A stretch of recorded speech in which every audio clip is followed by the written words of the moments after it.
Welcome to Race Talk Show, the talk show where thought leaders share insights on personal development, career growth, and online platform building. And here's your host, your virtual big brother, Rico Suave. Welcome back to Race Talk Show. This is your virtual big brother, Rico Suave. Thank you so much for joining us.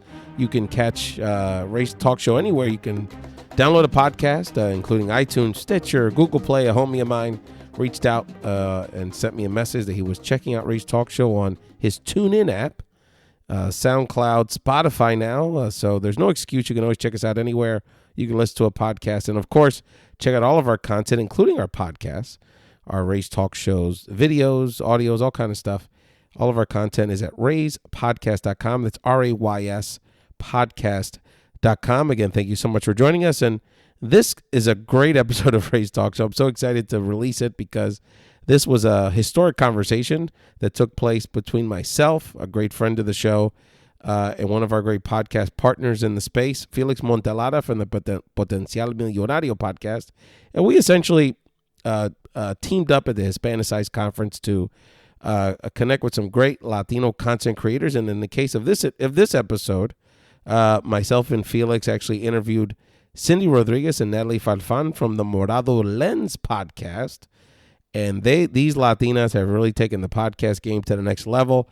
I guess the best way to describe the Morado Lens podcast is it's for those of us that have always wanted to sort of wonder, what are these powerful Latinas talking about when they get together for special events, when they're kind of behind closed doors, ladies' night out, whatever it is, special occasion, and they're having these conversations about life, love, careers, and just having a great time. And it really, that's really the Morado Lens experience. It really kind of has those conversations out in the open, and these ladies are bringing a lot to the table, not only with their provocative commentary, but they're just a lot of fun and have great spirits, and and really push the envelope, I think, in terms of where Latino content online is going to be heading. We're going to be having more provocative conversations across the board because these ladies are really pushing the envelope. So enjoy the first segment of this conversation that I had with Felix and Cindy and Nathalie, where we really sort of introduced the Morado Lens experience to everyone. And we talk about in this first segment all kind of things as it relates to how to deal with the haters, the reaction of women to some of these provocative conversations about love and romance that they have in Morado Lens. We're even trying to figure out how we can hook up somebody's abuela on Tinder. There's all kind of great stuff here in the first segment, and I'll come back with some announcements as we have this. So enjoy this great episode of Race Talk Show. Again, it's a simulcast episode. It's really also an episode of not only Race Talk Show, but Potencial Millonario, and I want to thank Felix Montelara for co-hosting these very special conversations that we had in Miami this past spring at the Hispanicize Conference, and enjoy the first part of this conversation with Cindy and Nathalie from the Morado Lens podcast. Bienvenidos, bienvenidos, bienvenidos a este su programa Potencial Millonario. Y hoy les tenemos una edición especial. Es tan especial que estamos en Hispanicize 2016 y tengo a mi panita, amigo, broadcaster, Rey Collazo. ¿Cómo estás, papá? Siempre un placer estar contigo, con Felix. And this is a simulcast of Race Talk Show and Potencial Millonario. This is Spanglish. This is 305. We are in Miami at the Demon Summit kicking off Hispanicize 2016. If you don't know about Hispanicize, Google it. We're in the building with some very special guests. Let me tell you something. If you're on YouTube, you're not checking out these women. They have the hottest YouTube talk show for Latinas, by Latinas, doing it big time. Morado Lens, Cindy and Nathalie. Welcome to Potencial Millonario / Big Brother Race Podcast. / An introduction. Well, thank you for that one. Amazing. Appreciate it. Identify yourselves. Okay, I'm Cindy Rodriguez from New Jersey, and we have here. And I'm Nathalie Farfan from New Jersey, Ecuatoriana y Peruana. Represent for the Sudamericanas. Absolutely. Hello. Two fellow Latinas, and we're also fellow Brujas. That's right. Llegando a donde otros no llegan. Wow. We are going there, brothers. It's Miami. What can you do? So let's start with you, Cindy. Tell us about Morado Lens.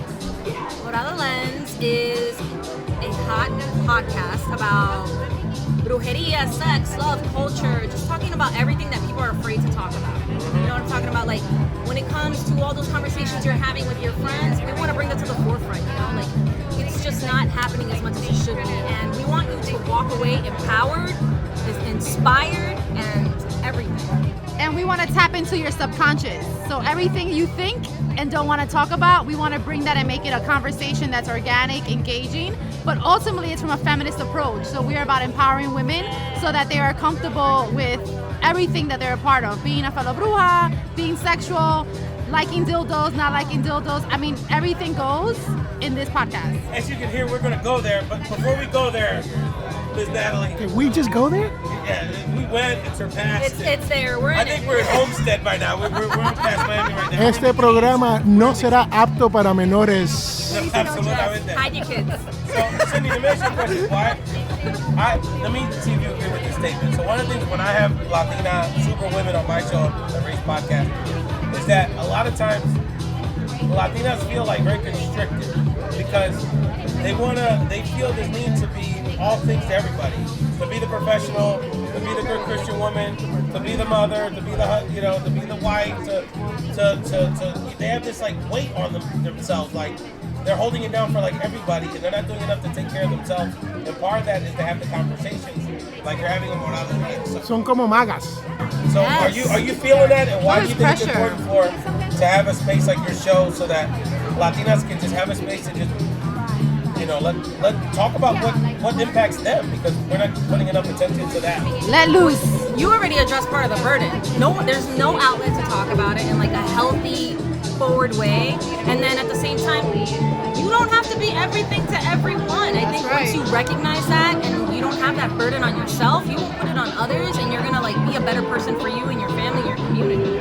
So like that's the core of it all. You know what I mean? Nathalie, it's interesting because I know we'll have pictures that we'll put on social media, but Nathalie doesn't look like, let's just say she would have the confidence in herself at first glance to kind of go there with some of these provocative opinions about sex, love, and life. I'm a virgin. Not Really? true. So that what it is, you're channeling. You're channeling. So Nathalie, what gave you the confidence to go there? Because it seems to be a big part of your ethos. No, I've always been a hornback in my mind, but I think ultimately it's about what you said. I feel like a lot of Latinas, and I speak on behalf of Latinas because that's my culture. I was raised by my grandmother who's super antiquated. So the minute I even told her, like, hey, Ma, I'm about to have, sex with a man for the first time, but his penis is very small. She's like, ¿Cómo tú vas a estar con el diablo? And it's like the Christian Bible came out. And I'm like, why can't we talk about sex and our sexuality and own it and feel comfortable without feeling shamed every single time? And I think that was why I said, you know what, I have to really change that conversation so that it's not about being a virgin or non-virgin, or shamed or not shamed. It's about, can we just be, And I think men have the liberty, especially amongst the Hispanic culture, to talk about the women they may or may not be, their sex life, their wives or whatnot, but women do not. But it's interesting, Nathalie, you say that because I don't know if Felix, you agree with this, but compared to other men, I think Latino men aren't as comfortable talking about those things. Well, amongst men they are, but not with women. No, but I'm saying in comparison to other men, I don't think culturally we're as comfortable. We're not as you would open, think. I don't think. Yeah. Yeah. Because I find that when you're in mixed groups of men. And you weren't raised in the hood. And I was raised in North Philly, Mama. Okay, I wasn't from a That is straight North hood. That is Jersey. straight Well, I have a very different experience as a woman growing up. I'm saying it's even more constricted for women. I'm just saying, relatively speaking. So if the men is not as free, imagine for the women.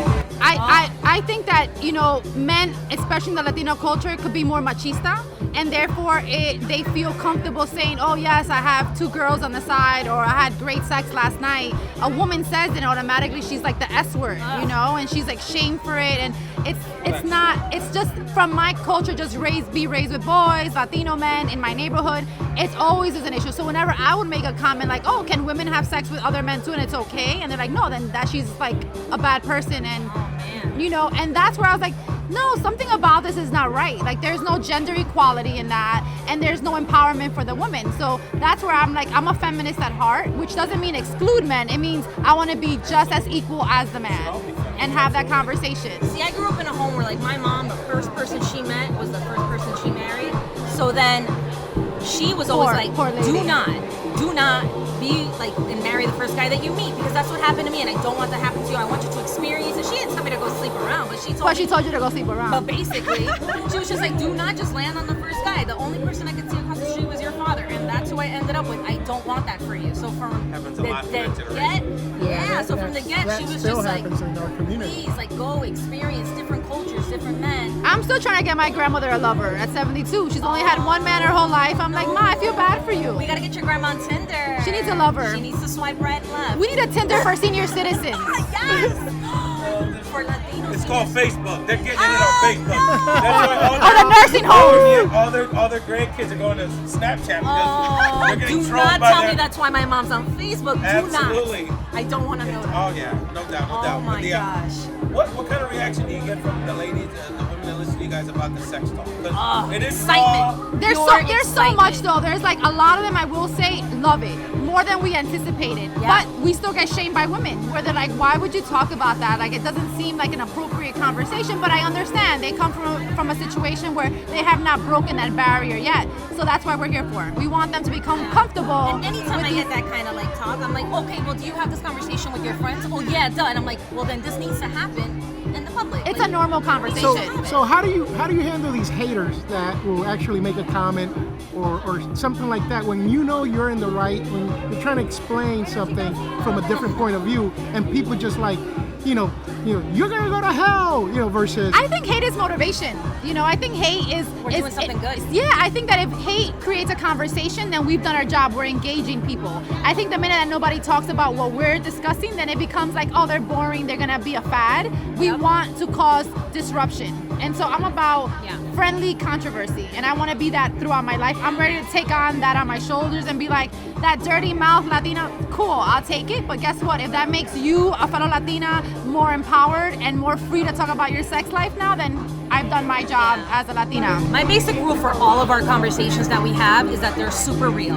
The second thing is, like, if you're not scared, excited, and embarrassed to share, then it's not going to be a good show. That's right. And I have this rule for anything when you share your personal life and you're trying to talk about a bigger conversation like sex or brujeria. You have to be a little uncomfortable. You have to be a little bit uncomfortable, because that's that real talk. And that's okay. I'm gonna put a subject matter on the table. See, Bring it. Real talk indeed we're having with the women of Morado Lens, Cindy and Nathalie, of course, and our great friend Felix Montelara. This next part of the conversation we had during the Hispanicize Summit in Miami this past spring is we talked about relationships. And anytime you get some strong Latinas talking about modern day relationships, there's always some provocative conversation. these ladies from Morado Lens got to say about it. Okay.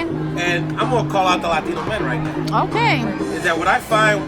The Latinas are going to school, moving up in their careers, take care of business. And the men, for whatever reason, I think a lot of times, especially on the career side, education, are falling a little short. So what's happening is, a lot of times, the Latinas might fall in love and have a man they care about, but they're not on the same level with the woman professionally. Right. And that causes tension because the woman has a certain, goals. Things have changed in this century. I will say that. Things have changed. And let's keep it real. There's a lot of professional women, probably in eyesight right now, that make more money than their men. Yes, absolutely. So talk to us about that dynamic. Ooh, that was uncomfortable. I can talk from personal experience that I lived with someone that was in med school while I was making a very good salary, and there was friction all the time. It doesn't matter how forward-thinking that man is. There's a little insecurity in that. Always insecurity. Yeah. Like, man, you can do whatever you want with your money. You don't even have to ask for permission. Like, I have to consider so many things, and that must be how it feels for a Latino man that's not keeping up with a Latino woman that's like kind of kicking ass right now. Yeah, I agree with you. I don't think there's an easy way to kind of, you're not there to ease a man's worries. There's still adaptation. There's still adaptation happening with that new lifestyle. But I think it's a newer thing we're seeing. Like, Latinas and women in general are getting more opportunity. They're getting a better pay cut. But let's not get it twisted. Women are still in the majority not getting paid as well for the same job a man does. So there's still barriers to fight off. And yes, men get a little insecure. But my thing is, like, don't be insecure. Be proud of the woman. But let's talk about it from the woman's perspective. If you're with a man, as much as you love him and respect him, if you're with a man and you make significantly more than he does that impact how you view him? How you feel? Yeah, how you feel about him? No, not at for all. me, As long no. as he's a good lover. He's got to be a good lover. No, for real. No, I'll be honest with you, I am now a married woman, and I made a decision to not date a guy that's broker than me. because I want to live a comfortable lifestyle, and I want a man that has his shit together. But at the end of the day, if one day finally So I you like, made the decision on the front end. oh, absolutely. Okay, so that's all I'm saying. It was You made the a decision. it was a strategy of like, do I want to settle down or not with a man? But now that I'm in it and I'm a woman and he's a bit older, I say, you know what? I would like to retire him and me make more money, and I would be 1,000% fine. Wow, that sounds like I have my no wife. issues with that. But if, None at all. but My would, producer. but would he be fine? I don't know. That's a different question. He might feel a little I some think type deep of down inside, way. every guy wants to provide. As much as you want to give, you It's think ego. It's ego. It's It's ego. the thing is, it's society. It's the way that men are. Yeah, but that's better than the alternative. The guy that's uninspired and Yes. trying to live, Yes. got baby by mommy. And No, not, No. I need an Well, I'm ambitious just saying, man. I can't be with someone like that. No thanks. So what if you had a man who would sacrifice his future at work to follow you? Do you see that as something wrong, or the man is that's lacking or good. anything like That's that? supportive.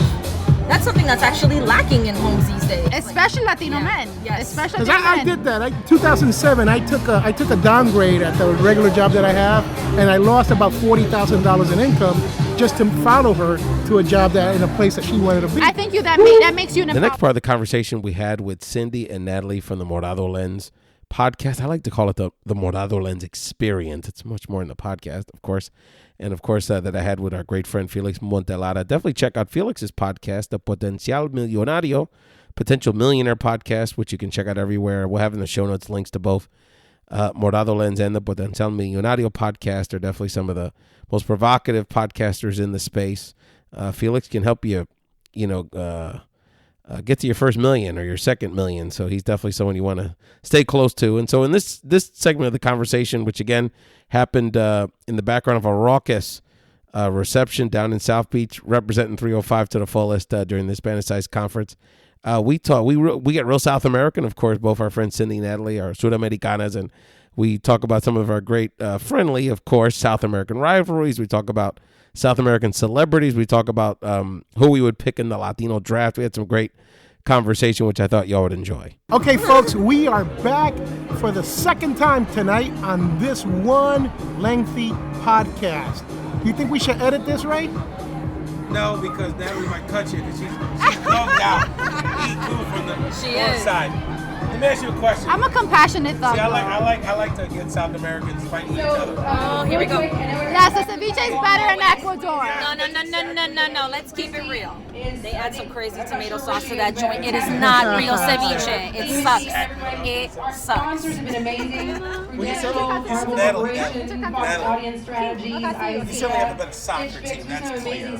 Oh yeah, we suck. I'm not even gonna try to play out. Peru is just not as good, but the ceviche is bomb. It's good. You know what? I went to Peru recently, and it was very good. But what I loved the most about Peru was their alpaca. You're trying to eat it or like wear it? No, wear it. Did you find it attractive? Sexy. Real sexy. For a jacket. Oh my So you're a gosh. feminist, but you're not an animal rights. Oh wait. Are you a vegetarian? Are you allowed to wear alpaca? Yes, if done in sustainable manners and no animals harm, Okay. then yes, because I'm not vegan. Skinning an animal for fur is not. No, they're part of their ecosystem. So they graze the grass, and during the hot season, they have to shave them off because it gets too hot in the mountains. So that's when, but only when it's done So you sustainably. won't rock the chinchilla fur. I will not rock fur. I will not rock leather. No. I don't wear think- leather and I eat meat, and we do not agree on a lot, and that is one of those things. So recently, I stained one of Cindy's leather. She doesn't even know it yet because Oh my now god! I knew you were staring at my leather Now jacket it's for too long. unwearable. Oh my gosh! Let me ask you a question. How do Ecuadorians feel about Christina Aguilera? Do you like embrace her? Is she like kind of a watered down? I'm proud of her regardless because it's not her fault that her dad, I think, was like a half-assed dad, and so she was raised by a white mom, a Caucasian mom. So kept the name? Yeah, she kept the name, and guess what? She can't get rid of her indigenous roots. She looks very Latina to me, even though she dyes her hair bleach blonde. Yeah, it's true. And at the end of the day, I'm just proud that she's Ecuadorian or Latina for that Who matter. would be the biggest Peruvian American in U.S. culture? Would you say? Can you think of it?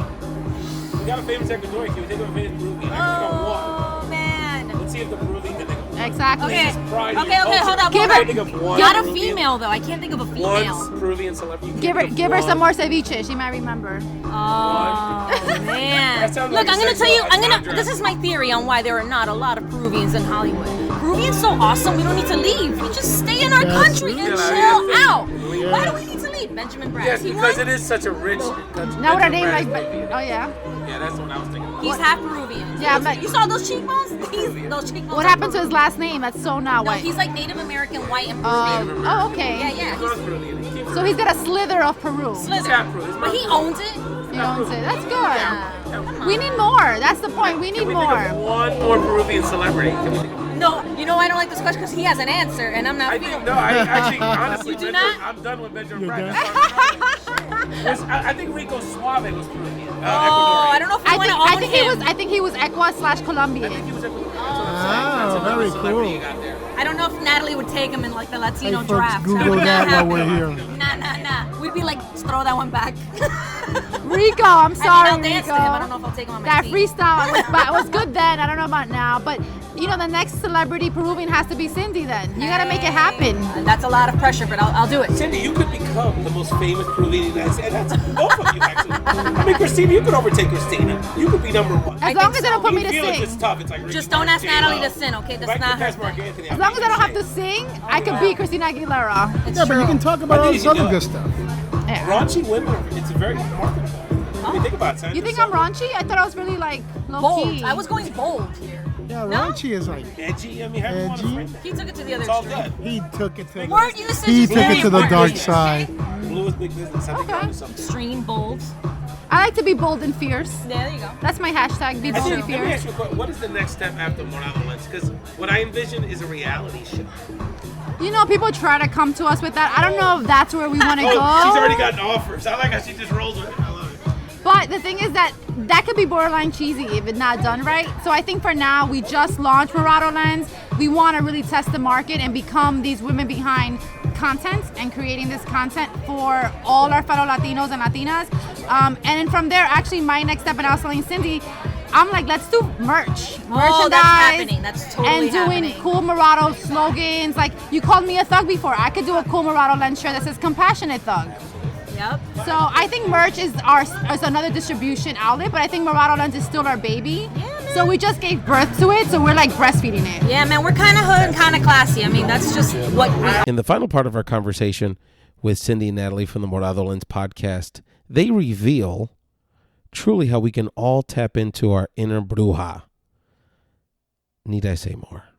Thank you so much for joining this episode of Race Talk Show, and again, enjoy this final segment with the women of Morado Lens. Well, Why for don't the one ladies thing, turn the tables on us. exactly. They go, I think it's only You fair. read my I think mind. it's You only read my I mind. love Okay. I would love to know if anybody here has like any connections spiritually or anything to like brujeria. Has Like, your what's mother or grandma ever pasarte el huevo? Una Por mal de limpieza, ojo. un baño, something. Why don't we start with our Christian people? Well, when I grew up in Barrio Obrero, Santurce, y hay muchos santeros, right?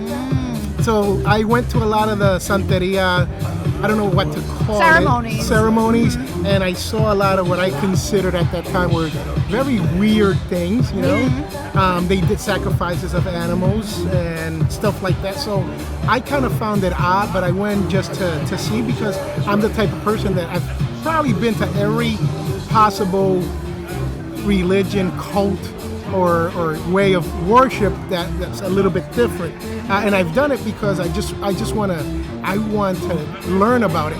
In Atorrey, Puerto Rico, there is one cult by the name of Mitas, and Mita was an antichrist, and when she died, they watched her for 3 days. They were hoping that she'd come back, and she didn't come back. But she had a son, an adult son, that she had called Aron.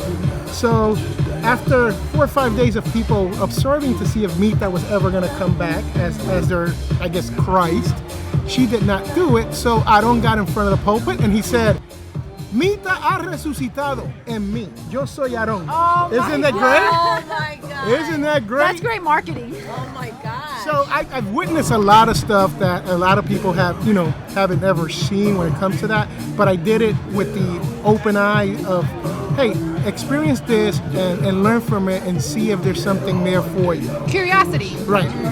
So I always go back to my Catholic roots. It's funny because my mom was like hardcore Catholic, so like stay away from that stuff kind of thing. And then I had a skin condition. I was a little kid, and my dad took me to Botanica to get it resolved. So it's like in our culture, a lot of times it's like you straddle in and out all these different spiritualities. Yes. And sometimes it's like not talk. It's like kind of like sexuality. It's like some things are not talked about. Right. But They're it's done. part of your They're culture. done. Right. It exists. Yeah, Yes. I mean, and also too, there's also kind of like a identity element because we love that comes from our African background. Right. So a lot of times when people try to dismiss it, it's kind of part of this anti-black piece that we have in our culture. And I've actually, I've had a few episodes recently with Afro-Latinas talking about these issues around, being accepted as Black Latinas and how they teach their daughters about pride, who they are, and everything that they are. So it's interesting that you talk about that because it's been hundreds of years and it's still a strong part of our culture. It's still taboo. It's still taboo to some extent. Well, I got to tell you, in 1969 or 1970, I was at a Botanica as a kid, and I remember watching the Apollo, I think it was the Apollo 11 moon landing as a kid in black and white TV. He just dated himself. Oh, I'm very old. I'm so old. I'm so old I can't stand it. I cannot stand it. It hurts to get old, but I love it. But anyway, so I'm watching this, and the owner of the Botanica, he did some weird stuff. He met with some agua or something, and he says, "Someday, son, you'll get there." 30 years later, I'm working for NASA, so check that out. What? Yeah. So the Christian believes in Santeria. Well, It's what I'm hearing. It's for what I'm sure. hearing right now. Well, yeah. there's things that do happen. I've been to a barber, and I'll never forget. He was cutting my hair, and he's like, "You have this aura, this purple aura," and he's explaining all this about this purple Purple aura. like Morado. Like Morado. Exactly. Ooh, like That's your why we show. call it Morado Lens. That's why Morado is Eso. Morado. El Morado is spirituality, creativity, subconscious, it all And it's has magic. It So he is. was talking about all this good stuff on these great things that I was going to do in the future. And it was pretty weird because I just listened to it and I soak it in. I take what I call the good out of everything and I soak it in. And later, I remember these things to see if things happen. And around that time, I ended up creating 4 or 5 different non-profit organizations. So it was a great time for me, right But after he saw that. it. He saw something But he in saw you. this thing, But I ran for the county council in Maryland, in the county that I lived, and I lost. So then I said, I mean, you can only see so much kind of pressure on this man. Sore loser. No te leyó las cartas, you know what I'm talking about? One day I was in college. We brought thank you very much. a Santero to come talk about his Santeria and our freedom, culture. yeah. And then at the end of the presentation, he was eating chacons Santero. Okay? Wow. Oh, wow. When she was in New York. So at the end of the presentation, he started reading Yo people. quiero caramelo He started chocolate. reading people, and everybody was scared the shit out of everybody because it's like, tú eres bien coqueta, you're like this, and he's calling everybody, and he doesn't know any of us. He's hitting it right on the head, right? So people start crying, running away, and I'm the last one he calls. He do, and I'm like hiding in the corner. He do. I swear to God, he talks about. He said, one day you're gonna lead all of these people to a lot of money, and it drives me to this day. I'm like, one day I'm gonna be successful, so I can help all my friends make money. That's amazing. So We were it's just funny how talking. it's funny how I hadn't thought about it much, but it still drives me because my friends are like, no, he was right. Because you're not been fairly successful, whatever. He's like, you're gonna be the one that's gonna help you're gonna be the one that's help all of us get paid. I'm like, but it's like, that I was told that for a reason. That's my thing. Like, he didn't say that to everybody. No, everybody know? else is like, you're sleeping around. No, he called these 2 out there. He was like, you're useless, you're useless, you're not He useless. said, you're on the sleep, you're with him, and nobody knew, but I knew because I was his roommate, not you, but I'm saying the guy. And everybody started freaking out. It was Not awesome. the Christian man. No, my man was awesome. The fact that you remember all of these stories so distinctly is like That's Absolutely. right. But you know what That's it is? correct. It's funny you bring this up because my great grandmother in Puerto Rico, she was a spiritista, and I've always believed from her that I get feelings. Intuition, baby. Like I get intuition, deja vu, like. So So being a fellow bruja, we always say being a fellow bruja and tapping into your inner bruja is not about always santeria and witchcraft. It's about tapping into your intuition. And I think that's the most powerful. That's the most powerful miracle we have within ourselves. So I'm like, if we tap into that, it's not witchcraft or brujeria. It can be, but like everything else, there's good witches and there's bad witches. So it's about your inner bruja, tap into your intuition, and allow that to be your voice. Let me tell you something. I started this show, and I know we're gonna wrap it up. I started Race Podcast not because I didn't know what I wanted to do, because I realized one day I'm going through all this stress because it's here. I just gotta get it listen out. to myself. That's right. Yep. I know what I should be doing. I know I need to be doing something else. Yep. So it goes back to that. So that's a very powerful message. Bueno, señoras y señores, estamos llegando al final de este su programa, The Potential Millionaire. Did I say that in English? I'm pretty good, aren't I? I'm telling you. María, el potencial millonario. So, ¿dónde podemos conseguir a las dos jóvenes que nos están hablando aquí? ¿A través de qué medios? ¿Qué websites? ¿Y cómo comunicarnos con ustedes? ¿Cómo hablar de dildos? ¿Cómo se dice dildos en español? El dildo. Señoras y señores, no tenemos ni palabras. Vamos a tener que ir a la academia, a la Real Academia de Españolas a ver cuáles son Juguetes de sexo. para saber un poco de esto, ¿no? Sí. Bueno, go check out all our social media is at Morado Lens. And please check out our video on YouTube, Morado Lens. Yep, and on Instagram and Tumblr, and we are going to be Snapchatting from Hispanicize. Also, look for us. It's Morado Lens. Yep. Thank They're you. gonna be on. They're gonna be regular contributors to Race Talk. So just check us out. I love it. Awesome. Ahí lo tienen, señoras y señores. Este es Felix Montelara para Potencial Millonario. Y recuerden que todos tenemos potencial millonario. Thanks for listening to Ray's Talk Show. For more insights from your virtual Big Brother, Rico Yasso, and the Big Brother Ray community, subscribe to Ray's Talk Show at BigBrotherRay.com or on iTunes. To my rays of light, keep shining.